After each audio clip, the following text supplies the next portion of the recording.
Hello बच्चों, चलिए प्रश्न को देखते हैं। प्रश्न है, निम्नलिखित में से कौन कौन एपी है? यदि कोई एपी है तो इसका सार्वंतर ज्ञात कीजिए और इसके 3 और पद लिखिए। श्रेणी दी गई है 2, 4, 8, 16, डॉट डॉट डॉट, अर्थात इसी प्रकार से है चलती रहती है। प्रश्न को हल करने से पहले इस प्रश्न की जो मुख्य अवधारणा है उस पर विचार करते हैं। इस प्रश्न के लिए जो मुख्य अवधारणा है वह हो जाएगी समांतर श्रेणी। समांतर श्रेणी अर्थात समांतर श्रेणी की परिभाषा हो जाएगी वह अनुक्रम या श्रेणी, वह अनुक्रम जिसके प्रत्येक क्रमागत दो पदों, प्रत्येक क्रमागत दो पदों का अंतर समान रहे, तो उस प्रकार का अनुक्रम या श्रेणी समांतर श्रेणी कहलाती है।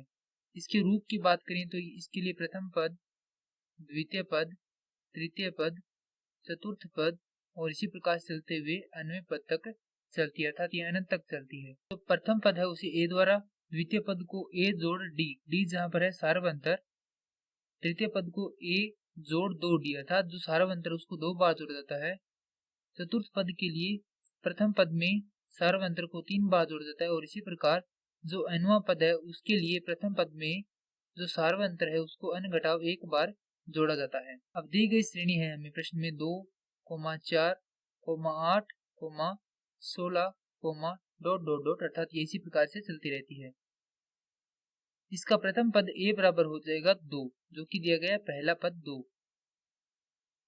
अब हमें ज्ञात करना है सार्वंतर। सार्वंतर के लिए सूत्र होता है d बराबर a n घटाव a n घटाव 1, अर्थात जो nवां पद है उसमें से उसका जो पीछे वाला पद है उसको घटाएंगे तो हमारे पास सार्वंतर प्राप्त होगा। जैसे कि हम n का मान 2 लेते हैं, द्वितीय पद के लिए लेते हैं, तो यहाँ पर जो पद आएगा द्वितीय पद आएगा और यहाँ पर आएगा प्रथम पद। यानी द्वितीय में से प्रथम को घटाएंगे तो हमारे पास क्या आएगा? सार्वंतर आएगा।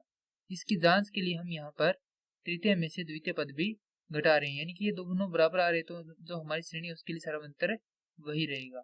तो यहाँ पर इसे हल करते हैं।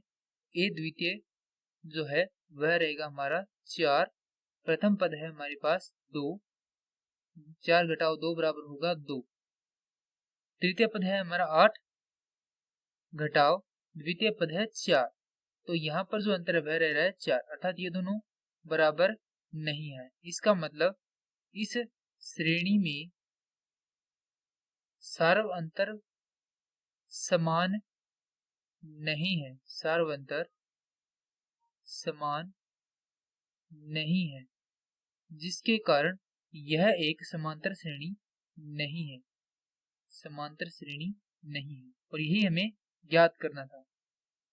अगर यह समांतर श्रेणी होती तो हमें इसके 3 पद और लिखने होते, क्योंकि यह जो इसके पद है वह चरघातांकी रूप से बढ़ रहे हैं। तो यदि हमें इसका कारण लिखना है तो हम इसमें यह लिख सकते हैं कि इस श्रेणी में सार्वंतर समान नहीं आता, यह एक समांतर श्रेणी नहीं है।